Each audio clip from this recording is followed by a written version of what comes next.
Hey, everybody. Good morning or good afternoon, wherever you are joining us today. Welcome to today's webinar. It's hosted with the New York Oracle Users Group and Oracle partner Viscosity. We've got a great speaker for you today, and from Viscosity, actually. And this presentation was just recently featured at the Oracle User Conference, Kscope, last month.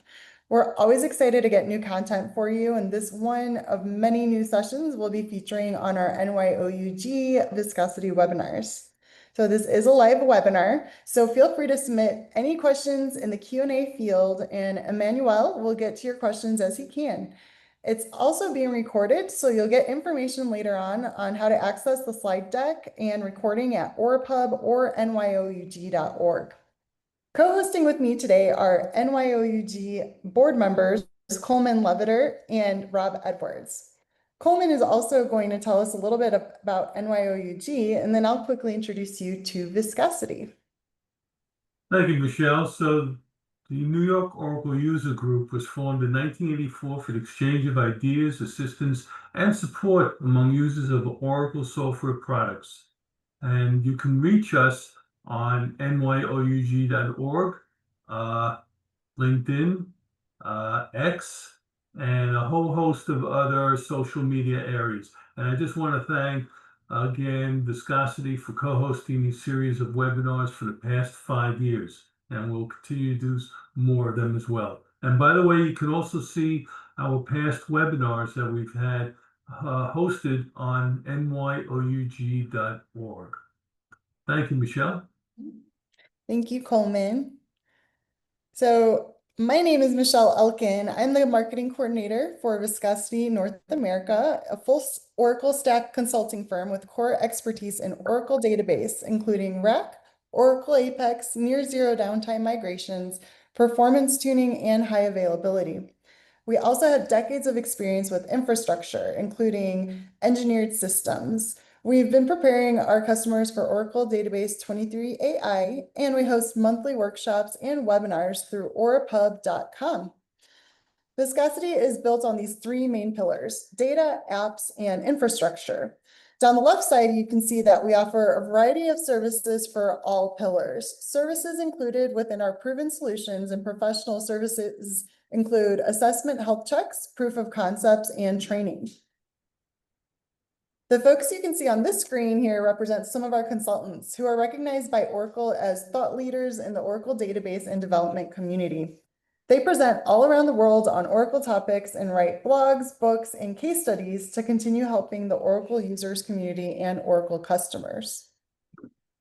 So we have several people on our team who used to work in Oracle license management. And one of the big things we help customers with is making sure that they pay for what they need and that they are getting the best rates possible. We also have a huge Oracle Apex practice that takes something you already have built into your investment to create customized apps for your actual day-to-day needs. And finally, our Oracle training company, Orapub, founded by former Oracle employee and current Oracle ACE director, Craig Shalehammer, is powered by Viscosity. This is your one-stop shop to see recordings, slide decks of all of our free webinars, just like today's. So you can sign up for a free membership. To access this content. You can also pay for more in-depth live virtual classes and more personalized experiences. I always recommend asking your management if they'd purchase a Team Pack subscription for you or reimburse you for your own subscription. Live virtual training classes are also offered a la carte without a membership. And just a reminder to those of you who are just joining us, yes, this is live and being recorded. So you can rewatch and download slides at orapub.com or nyoug.org. We'll email everyone once it's been uploaded to the site. So please take advantage of the hour with our speaker and use the Q&A chat box. With that, I'll let Coleman introduce today's speaker. Thank you, Michelle. So I just want to introduce Emanuel Cifuentes, Solutions Architect of Viscosity. If you Google his name on YouTube, you'll see many webinars that he's produced about this topic and other topics in the Apex framework. And we're so glad to have him here presenting here today. And I want to thank one more time Viscosity for the series of webinars. Thank you again.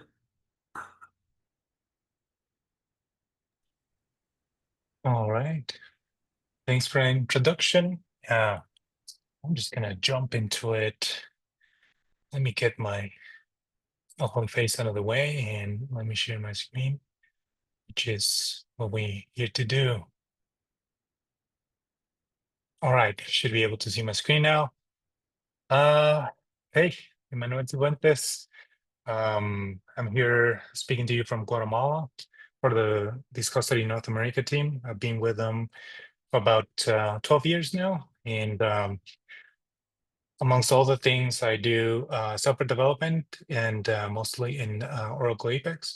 So I'm gonna focus today on a subject that I think has been slightly overlooked, and I think it's a very powerful tool that has been in Apex since probably its conception. And I think you should be using almost every day if you're not already. And if you do know what this is, I'm just going to give you, I guess, a little more options or a little more detail, and hopefully you're going to learn something new today. All right. So what is the focus of today is to understand what an Apex AJAX callback is, how to implement it effectively at the application on the page level, and how to identify when to use custom JavaScript, because there is a way to do AJAX callbacks without custom JavaScript. But if you do want to use custom JavaScript, how to master the apex.server.process namespace or library when you need to, and finally, how to apply it to real world patterns and improve the user experience in your website. So why would I recommend at least partially to ditch the submit button? What I mean by the submit button is when you have a traditional, when you just drag and drop a button into a screen, the default action is to submit the page. So that is going to basically do a whole page refresh. That is, I guess, the default Apex behavior, but sometimes that takes a little bit depending on how big your page is, how many regions, items, and everything is going on in there. It may be impacted by your queries. If you don't use list loading, things can pile up, and a full page refresh to do something as trivial as a validation, for example, can be detrimental to your user experience, right? So it can definitely slow down. So why do you want to use Ajax? Well, because it doesn't take a full page refresh. You can use Ajax to run some very specific and narrow pieces of code to validate portions of your screen and basically do a lot of different things that is not exclusively validation. So that is going to give your users what they are looking for, which is a modern, fast, and seamless interface, right? So what is an Ajax callback is mostly what it is, and it's not exclusively, but mostly what you use it for in Apex is to execute things that are happening in the server side, right? So you have your browser. If you need to run a query, if you need to execute some PL/SQL logic, that is going to be happening in the server, right? So you need this means of communication, which is already built into Apex, and it's happening through Ajax, right? Ajax is not an Apex specific component or technology. It's just the way you run code asynchronously, right? So you have your main thread, what's going on happening in your screen, in your page, but you can also use it to run stuff sort of in the background in an asynchronous way, right? Most of the time, you're gonna do it for PL/SQL, but if you wanted to, you can also use an Ajax callback to call like a different API in a different server. You do like a RESTful call, many other things, but like the basics is just executing PL/SQL. Right? You have two main types: there's application level processes and page level processes, right? What are some of the use cases for this? Like I said, validations, that's the easiest one. Some data lookups, you can also do not just like a simple query, but you can also combine a query with a little bit of PSQL. You open up cursors, and basically anything you can do with PL/SQL, right? You can do partial refreshes from some of the regions that actually uses Ajax in the background to do that. You hopefully you're going to reduce some of those page submissions and provide your users with immediate feedback, right? They don't have to wait for the whole thing to refresh. They'll get like immediate because when you render the entire page, it takes a lot longer than just executing a few lines of PL/SQL, definitely, right? And I guess the main goal is to just provide faster feedback for the user. Now, the difference between an application and a page level callback is scope, reusability, and a few other characteristics. Like, for example, you would want to use application level callbacks for global accessible processes across many different pages. So if there's something that you're going to be needing in many different pages across your entire app, you probably want to do that in application level callback. But if it's something that only applies to one page, you may want to keep it inside that page so that it's easier to maintain, right? You just export a page and it comes included. You don't have to include it as a separate component or include it as a entire application export, right? So just look at the way you use these two different types is exactly the same. It's just the logical separation and the purpose that you want to give to each one of them. Like I said, reusability, like for example, some share business logic, like if you want to fetch customer information, right? Or you want to go and get the user's full name based on the ID, for example, that's probably something you want to do across different pages. So you want to do that as an application level callback instead of a page level callback, right? Because you're going to be using that. If you do it at a page level callback, that means you're going to have to copy that piece or the little snippet of code into different pages every time you need it, and that's going to be harder to maintain, so you don't want to do that. Where they define if you do it as an application process is going to be in the share components, yeah, and a page level is going to be in the same page designer as you develop your page is going to be there.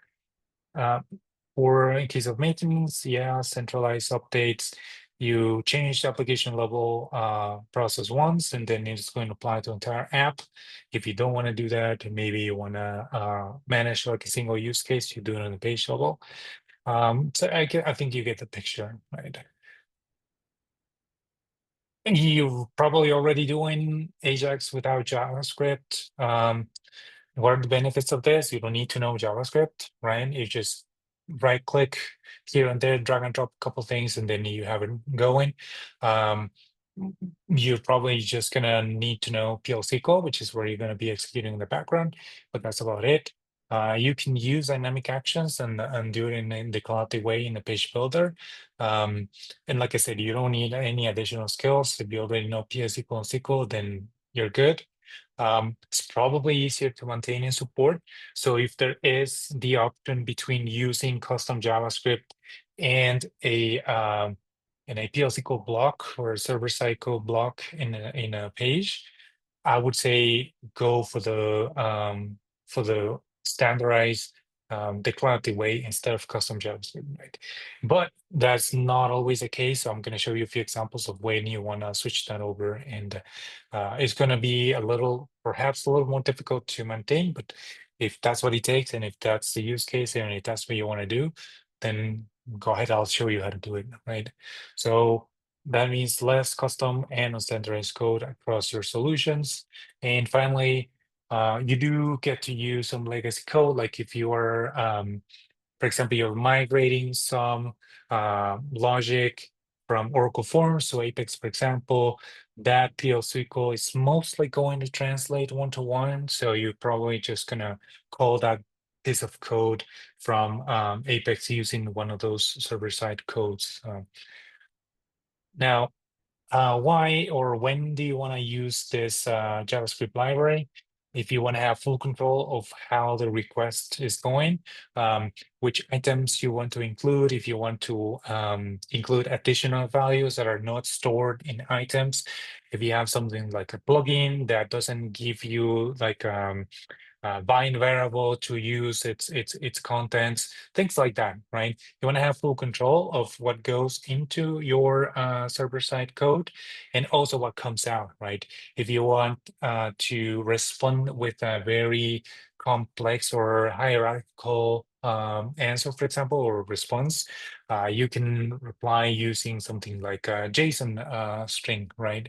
So that's going to allow you to, instead of returning a simple value like yes or no, true, false, 1 and 0, one number, you're going to be able to respond with a whole array of different data types and content, right? So this would be ideal for dynamic UI updates, validations or calculations that need to happen like straight away without a full page refresh. And it basically works well with client-side logic or third-party components, right? Like I said, if you have like a plugin that you downloaded and you find a way to access to its contents using JavaScript, for example, then you can include that value and submit it into the server using this process, right? So this is somewhat equivalent to the execute server-side code block that you have in Apex, with a lot more options and a lot more capabilities. So I'll be displaying or demoing some of that in a little bit. Some of the things that you may want to consider before you even get started is to get some standardized naming convention, right? How are you gonna call your processes so it doesn't get too out of hand in the future? So just um, use clear names that represent this functionality, get customer details, for example, or if you want to have some sort of prefix, suffix, just define it from the very beginning to know what it's going to be, and then start with a solid base. You can use things like the JSON object type in SQL, or you can also use, there's an Apex library that helps you create JSON objects in PL/SQL. So you can also use that. I'll show you how to do that. And then that'll give you, again, standardized inputs and outputs, right? So if you agree on JSON as a standard, which pretty much the entire universe is using right now, then you're probably going to be compatible in the near future when new products or libraries come into play, right? JSON is a lot more it's a lot shorter. There's it's a lot minimized in terms of the payload size. If you compare it to something like XML, for example, the same content is probably going to be a lot shorter in JSON. So less data going over the wire is better, is quicker. So probably you want to use that. And finally, if you do this, you can also use the Apex debug to see what's going on in the background. Even though you don't have a full page submission, if you put in your Apex debug messages, they're still going to show up in your debug screen, right? As long as you have debug enabled, obviously. Things that may not be easy to resolve, or some of the pitfalls that may come out of using this, is if you want to chain like different actions. This one's tricky because Ajax is meant to be used in an asynchronous way. That means you trigger an action and then it goes in the background, and then you're eventually going to get a response. But traditionally, you don't want to keep the user waiting for that response, or it's not something that you want to like block the UI. You can if you wanted to, but say you want to execute like 3 different actions, one after the other, you may want to use the standard PL/SQL block for that, and just use that little toggle that it says wait for result. This is for a different type of use case, right? Another problem that may arise is you don't handle the errors properly. So that could be an issue. There are ways to do that. There are standard ways of doing it, so you might want to leverage those. If you rely too much on synchronous thinking that everything needs to happen in a specific order, then again, this is probably not the way you want to go. You may want to use like a more traditional solution. So I'm gonna. You guys can ask. I said there's a question here, and if it's like answer, just stop and give you the answer. Do dynamic action server process use Apex server process? But I think in the end, if you look at the JavaScript code on the very inside, they'll end up in the same place. But no, you don't. When you use a server side, this dynamic action server process, if you do that, you need to interact with the apex.server.process library, right? So that is when you want to be like as specific and actually do actually use the library manually. I'll show you what the differences are, right? So let me get to that because there is a live demo in a little bit. Yeah, I guess I mentioned I guess I'm done with this APAT error handling. So I'm gonna move on to the live demo now. So I do have this little app here that if you wanna get the export of this application and see how I built it, you can. Otherwise, maybe focus on my presentation and check it out later. And if you want to look at the official documentation of the apex.server.process API, then there's also the QR code for that. So that's going to be on the screen pretty much the whole time. So just just focus on my beautiful boys, and then you'll be able to get to that, right? So some of the different use cases. Like say you want to do like the easiest or the most simple expression of this is adding two numbers, right? I'll show you why some of the things that you need to consider when you use this types of block. And can I zoom in? Yes, I can zoom in. There we go. Okay. Hopefully that's better. So things you want to add two different numbers, right? And I have different buttons with different settings and different options, so you can see like the differences of what happens when you set it in different way, right? So what happens if I just want to add these two numbers, and then we look at the definition of this? What is the dynamic action that this thing is triggering, right? So all I want to do is to add the two items and assign the result to this, right? Now, this is not going to work if I just do this. And there's a reason. It's quite simple. I'm not doing any items to submit, right? So every time you do this kind of thing, you need to include the values that you're going to be using have to be submitted, right? Because whatever you see on the screen is not what's on the server, right? Things can be updated by the user or by different other processes. And then every time you want to perform a calculation or use that value in any way, you have to tell Apex, hey, whatever's on the screen, wrap it up and send it over to the server along with my request so that those values are actually up to date in the server when this code is executed, because this is PL/SQL, right? And this gets executed in the server.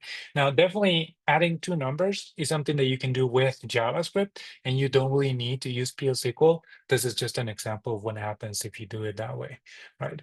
Okay, so what happens if I do include my items to submit, but I don't include my items to return, right? What is the difference and what happens in each one of those cases, right? So if I go and look at this other button down here that doesn't have any items to return, this time I did include the items to submit, right?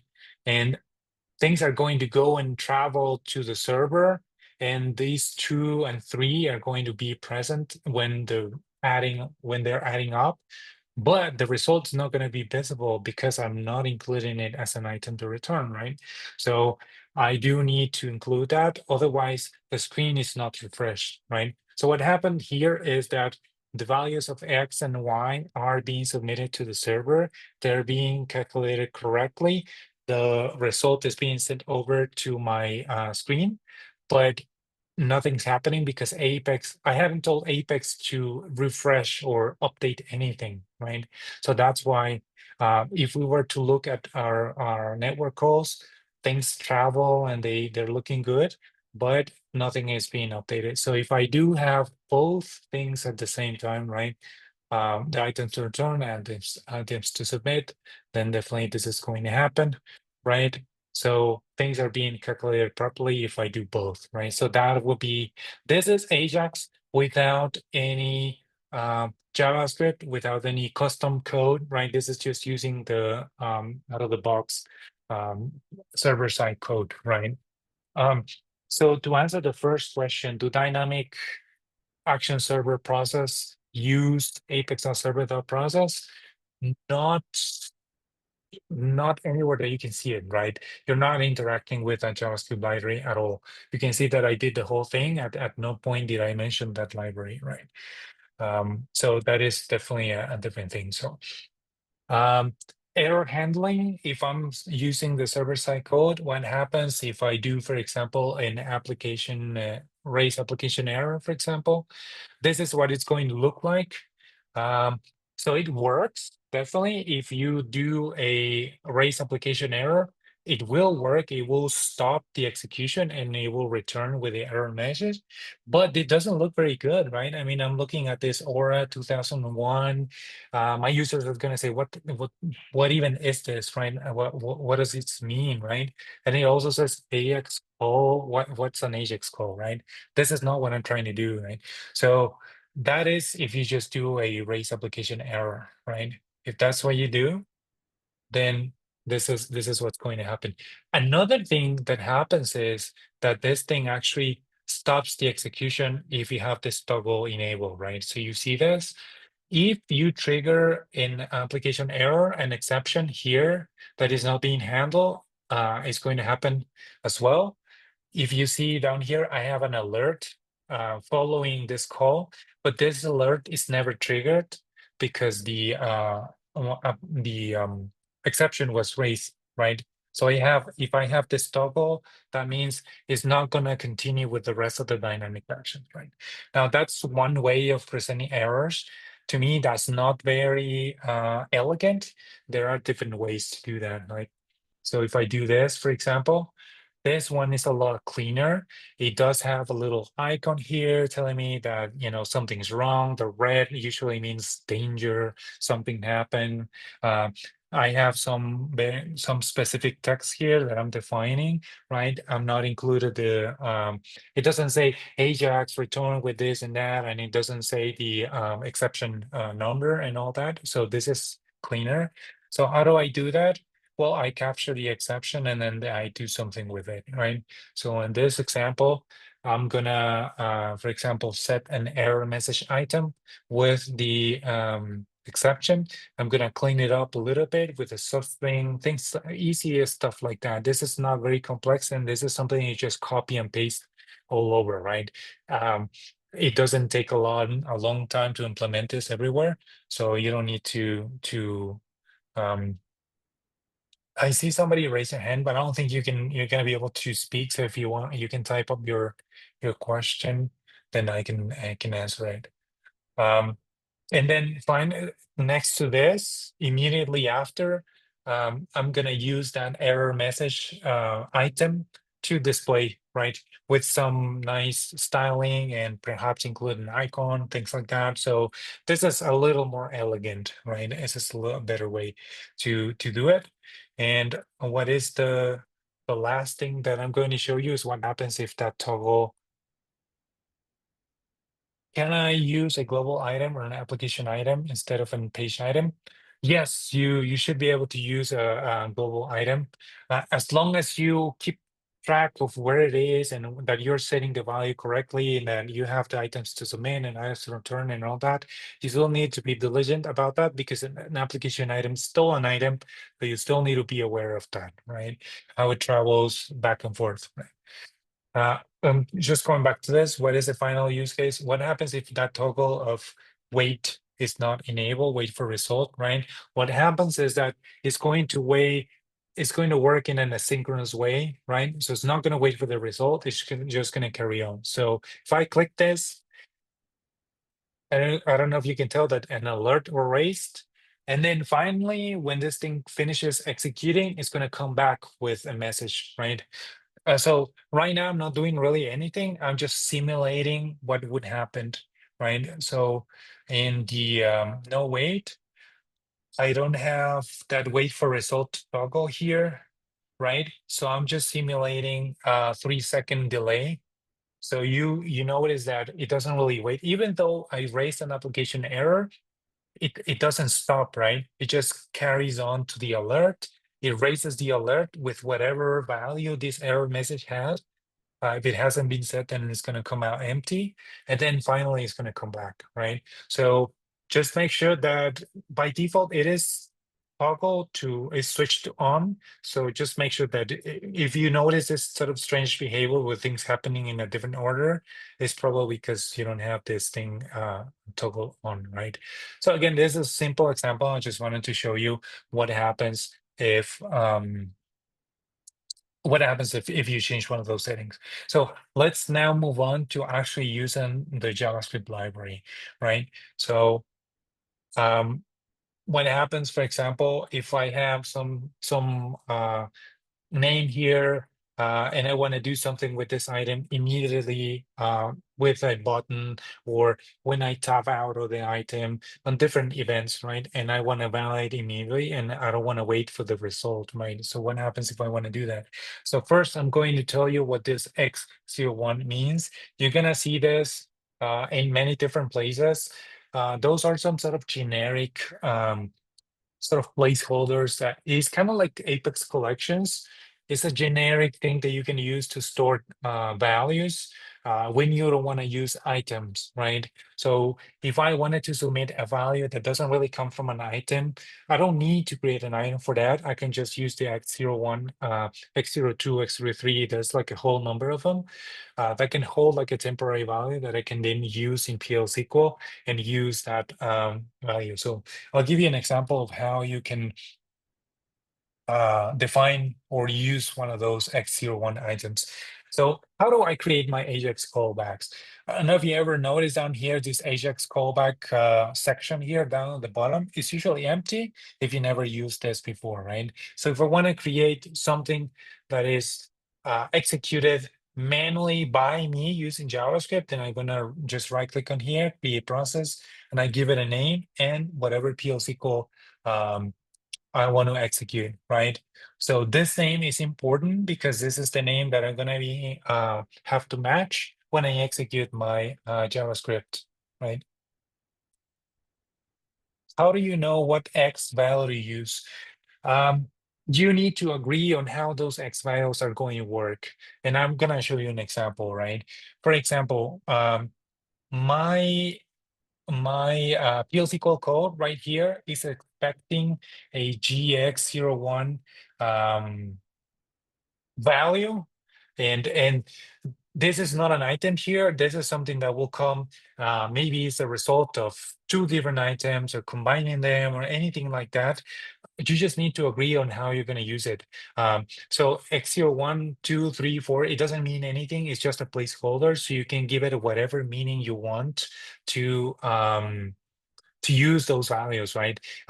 If I'm gonna grab something from the user and submit it, or something programmatically, I'm just gonna put in here. It's like a collection. If you ever use a collection, you'll see that the collection has C01, C02, C03, C04, N01, N02. So those columns are generic, and you can put in any value that you want. This is going to behave as a string, right? So you can, but you can use it to store numbers, dates, anything that you want here. I guess the message here is you can carry over submit values from the screen into the PL SQL that you are using instead of items. But this can very easily be an item that's hidden, and just use it as like a variable, right? That's its purpose, is a variable, right? So I'm gonna, for example, this one is just an echo. What happens? I'm just gonna grab a value that is coming from GX01, and then I'm gonna encode it as in base64, and then I'm going to send over that message back into the screen. Now, you can see that there's some weird symbols going on here. It's not like a simple screen. What is this? This is JSON, right? And there's different ways of putting together JSON as a response. Why use JSON? Because it's natural to use JSON and JavaScript, right? That's what JSON means, JavaScript object notation. JSON translates really well into JavaScript objects, so you can easily use it very easily. And JSON is also being used in many different places where it's not JavaScript, right? Pretty much any modern programming language is going to have some sort of library or some sort of mechanism to read JSON and convert it into, like, if I'm using Python, for example, I can easily grab a string made of JSON and then convert it into a Python object, for example. Pretty much any modern language does this. So in this case, since I'm using a JavaScript library, it makes sense to me to use JSON, but you don't necessarily have to use it. You can just reply basic values. So in this case, I'm just gonna print out my result, and this is going to travel back into the screen, right? So let me show you what happens on the JavaScript side. Let's collapse a bunch of these because we don't want to look at them anymore. So echo, right? This is what the apex.server.process call looks like. This is the name of my AJAX callback process that I defined. I'm gonna grab this value of the item, and I'm gonna wrap it up into a function that will transform that into base64. And then I'm going to submit it as CX01. So you can see that I'm not submitting the raw value of the page1_name item. I am sort of wrapping it up or encoding it or doing some sort of transformation before I submit it into the server. Why? Just as an example, you can encrypt this if you want, or you can do all kinds of things. This is just an example to show you that if I don't want to submit like the item, just a raw value, then I can use this placeholder, right? So if you remember what I was doing here on my echo, all I'm doing is I'm grabbing this value and decoding the base64, right? So it's just a simple thing, right? So if I do Emma, it's going to say hello Emma back to me. This is one very silly example, I think.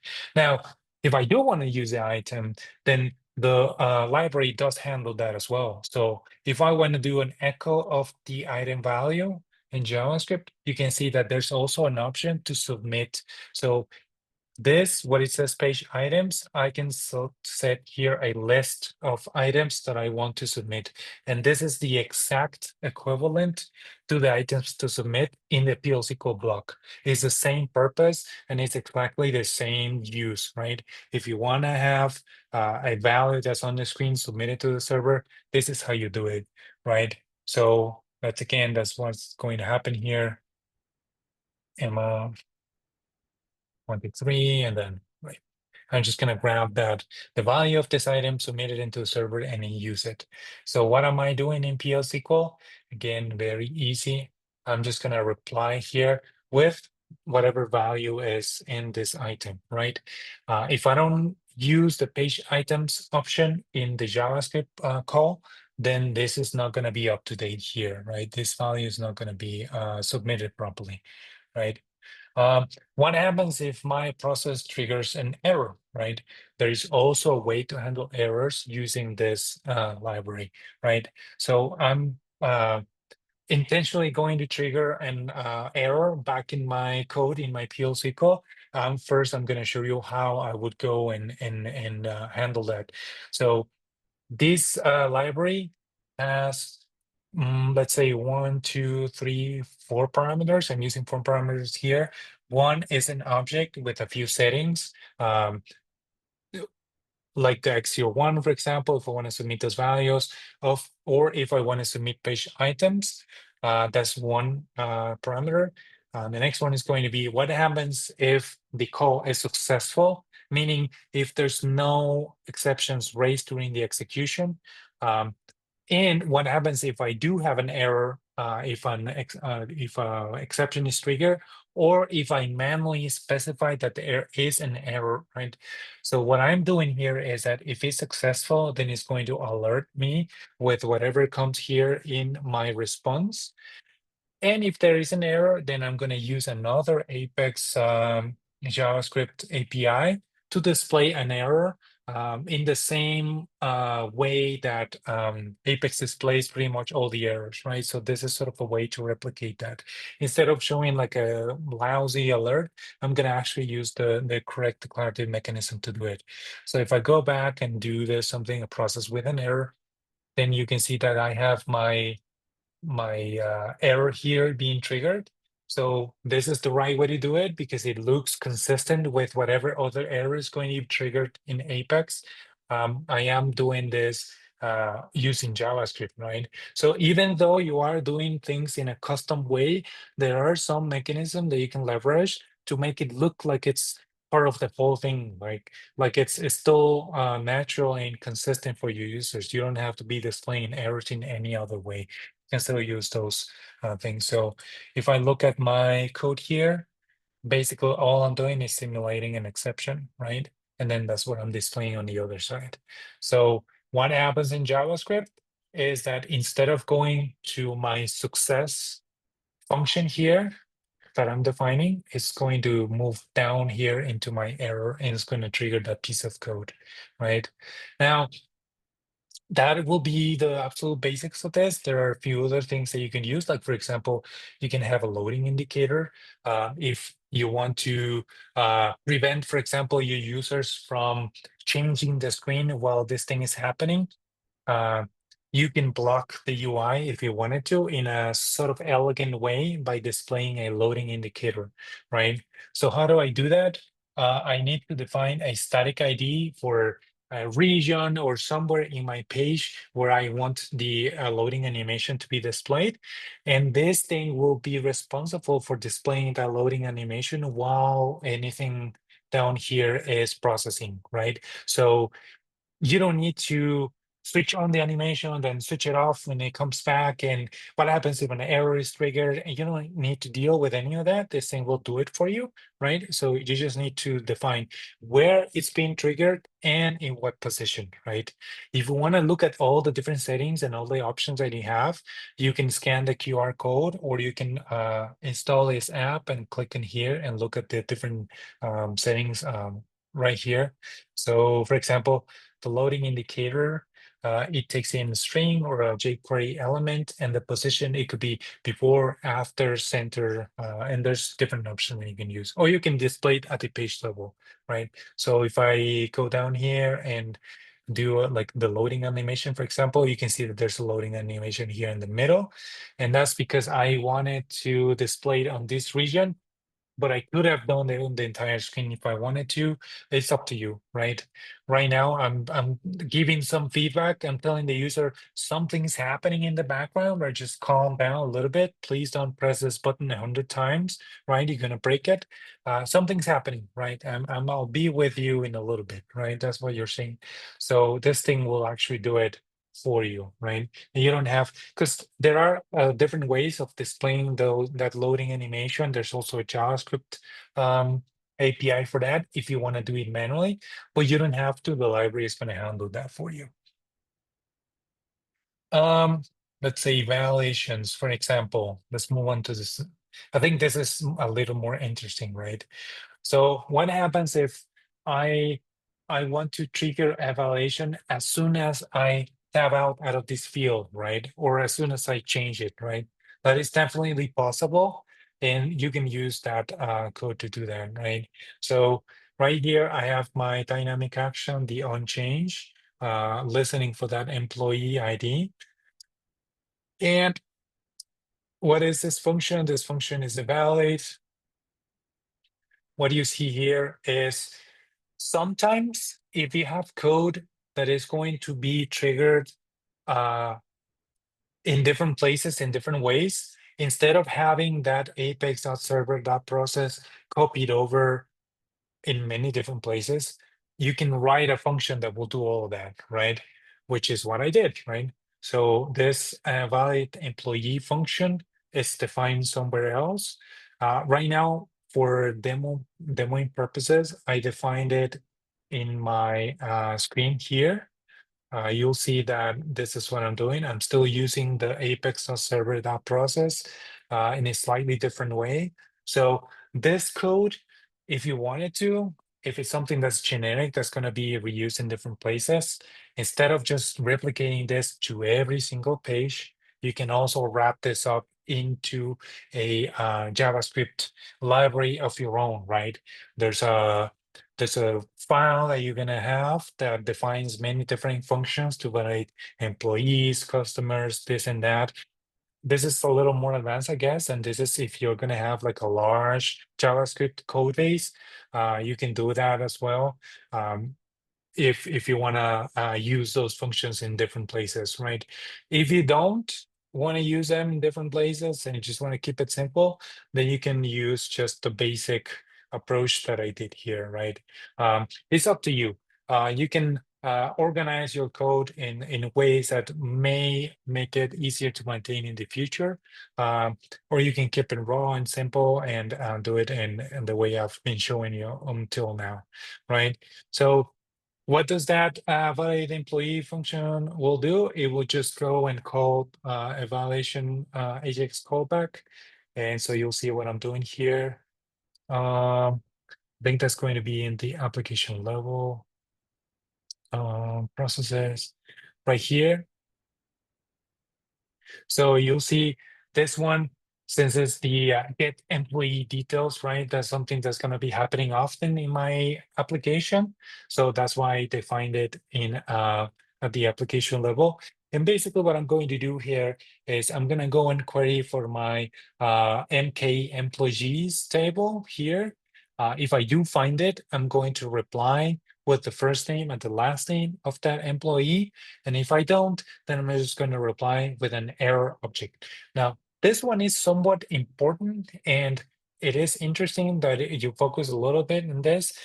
If your response contains a error, I guess this will be an object property. Yeah, if your response contains an error entry, then Apex will automatically trigger the error function on the JavaScript side, right? So I'll show you what that looks like in a little bit, right? So if I don't find the employee, then I'm going to reply with a elegant specific message, right? Employee not found, right? And if something else happens, if there's something wrong with the table, with the user, with the privileges, with this and that, then I'm just going to reply with that's my last resort, right? If I don't know how to handle the error, then I'm just going to return the and if you can also do something like apex_debug and then about error, and then print out like my stack trace, for example,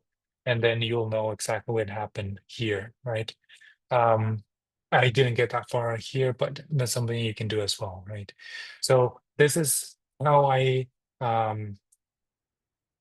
build my response. Like I mentioned at the beginning, you can use this apex_JSON library that comes with Apex already to create, and it doesn't only work for simple, if you want to have like a multi-record response, you can do that as well. There's an open array function as well, and then you need to close your array as well. So that's also an option. So if you want to create also hierarchical responses, right? You can open an object, write some properties, and then open another object, and then you can have like a whole hierarchy here, right? This is one option, and if your object is not very complex and doesn't have a lot of properties, maybe this is the easiest way. But remember that Oracle has also some native JSON functions that you can use. So you can use the JSON object type, right? So you can also do that and convert like an entire query into JSON by using the the native functions. This is way more performant. So if you have a lot of data that's coming out, this is way better than doing it manually using the Apex JSON, right? So I don't recommend using this for like something very complex. My use case is just a, first name and last name, so that's why I'm using this, right? So again, different tools for different purposes, right? I'm gonna go back to my screen. So I don't quite remember a valid ID, so I'm just gonna go and create that real quick. Okay, hang on.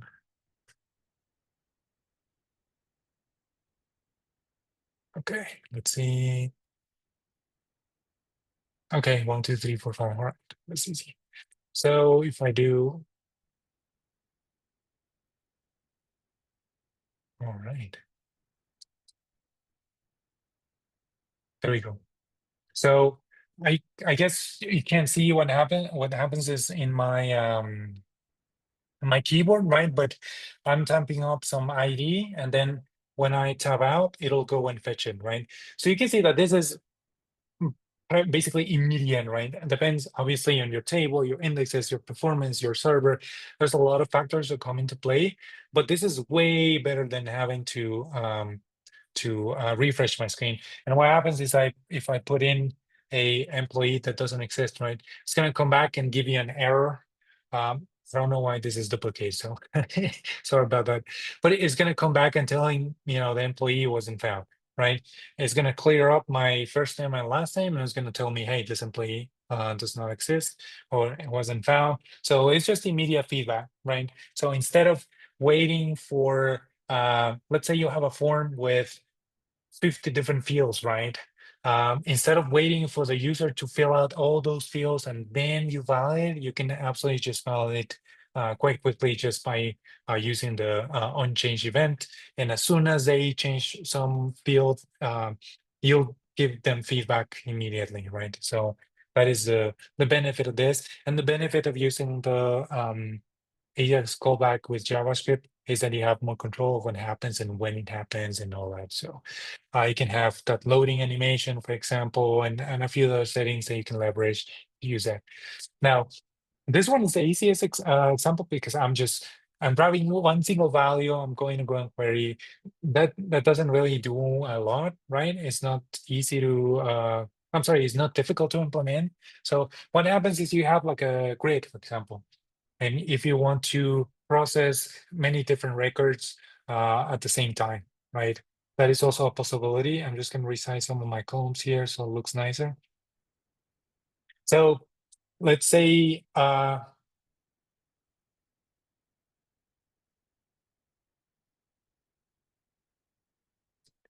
what is the difference between using the onChange event versus a dynamic action? And I guess what is the difference between using this JavaScript approach and a server-side code, right? In this example, the difference is not very big. Basically, Apex is going to do about the same thing at the same time in the same speed. So this use case is the most basic expression that I could think of that I can use to show you how you would go and construct your pieces of code. But that doesn't mean that this is the only use case, right? So if you want to combine this with values from other APIs or from other bits of the screen or from plugins from other regions, things like that, that is when it gets tricky to use like a server-side block, right? It gets tricky because then you have to convert everything into items and then submit to items, make sure that those items are being submitted and returned, things like that. So it depends, I guess, on your skill set, and it depends on the use case. So I wouldn't say that in this simple use case, this thing is actually usable or is better, right? This is just a demo. I'm trying to show you what the difference is between one of the two. And if you want to get more elaborate and more elegant, then you can definitely expand on this, right? I would say the apex.server.process is a lot more flexible than the. Is there an example exercise available? Not sure what you mean by that in the question. You can download my this application that I built here by looking at this QR code on the top right, if you wanted to, and look at what I did. But I couldn't tell you like if there is like a, I don't know, like a workshop that you can follow or something like that. I think that's kind of like the point of doing this webinar, right? Trying to show you how it works. But I wouldn't say if there's like a, how do you access the QR code from the desktop? I'm gonna actually, let's do this. Let me go. Here is the source. I also included the DDL for that table that I'm using. And I'm going to, let me see, I'm gonna answer your question and I'm gonna put in the link. So, and also, let's see, there's a chat function here. I'm gonna put there's the link for the application if you want to download it, right? So everyone should be able to look at that in the chat. All right, moving on. If you want to do something like processing many different records in the background without moving away from the screen, that is also possible. There is a mechanism that's called queues that this library has built in. That's when you want to queue stuff, right? When you want to do things, it could be in an order, right?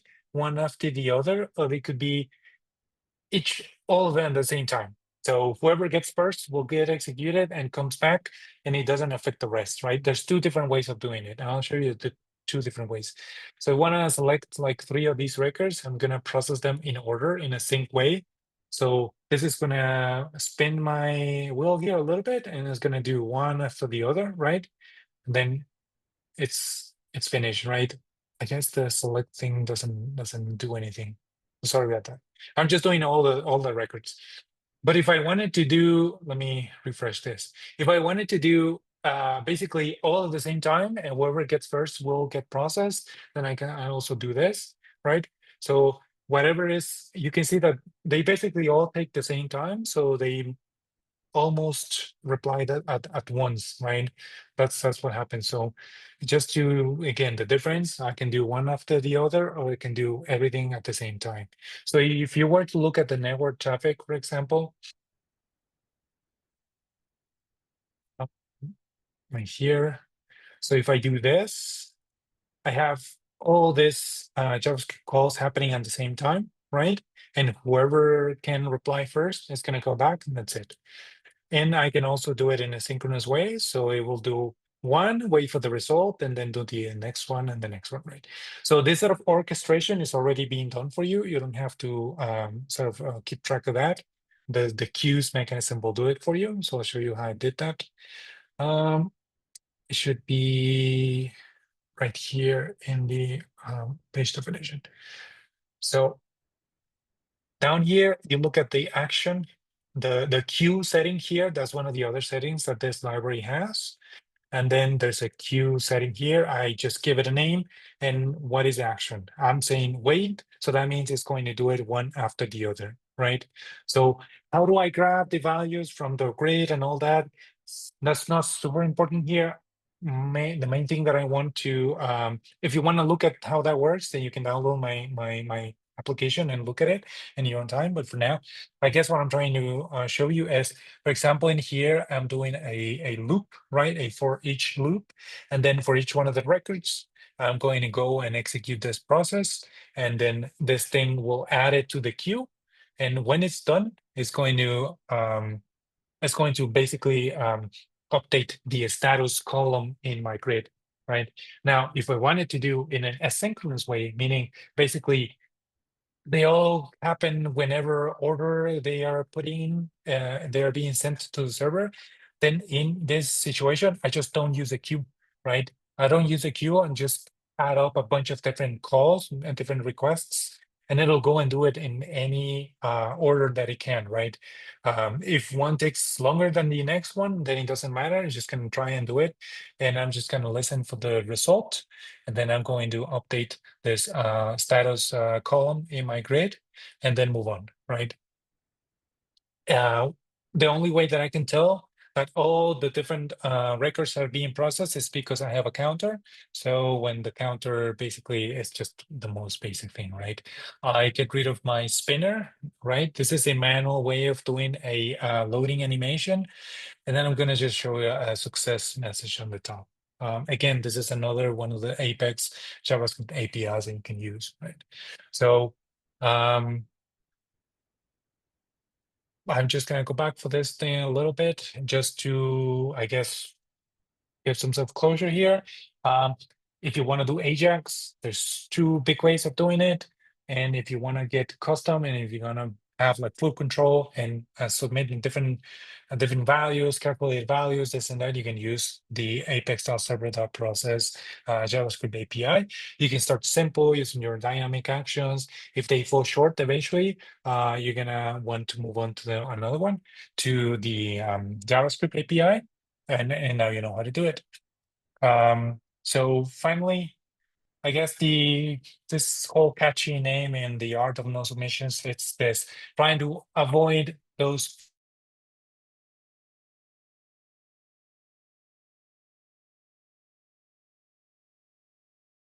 in the JavaScript API. So yeah, that's what I had for today. I don't see any unanswered questions, but if you wanna type up some more, then definitely let me know. You can do that now. I think we're at the top of the hour, and I'm pretty much finished. I'm just gonna stay here for a little bit in case you have any questions. So thank you so much for your for giving me the opportunity to show this to you. And yeah, finally, if you do want to look me up, I suppose you can send me an email, or you can look at my GitHub username. There's not much there, but you can also follow us on Facebook, LinkedIn, and YouTube, like Coleman mentioned. We have a bunch of different channels. Well, thank you so much, Emanuel, for your incredible presentation today. Oh, it does look like we have another question that just popped in. Emma, if you want There's to. one more. Yeah. Apex does have the option to do it in a synchronous way. That's what I mentioned, that wait for result setting. So if you do the wait for result, then it will happen in a synchronous way, right? It will go and execute this little bit of PL SQL. It'll wait for it to finish before it moves on to the next action, right? So that is how you do synchronous and asynchronous in a declarative way. All right. Any other questions? Well, thank you again, Emanuel, for presenting, and thank you for co-hosting with us, New York Oracle Users Group, and to everybody that attended today. We appreciate your time today. Just a reminder, we will be sending you an email once we have this put up. It's going to be available to you on orapub.com. Again, you can get a free membership to access this. Also, it'll be available for you on NYOUG.org. So thank you again to everybody for attending. No last minute questions? Last call.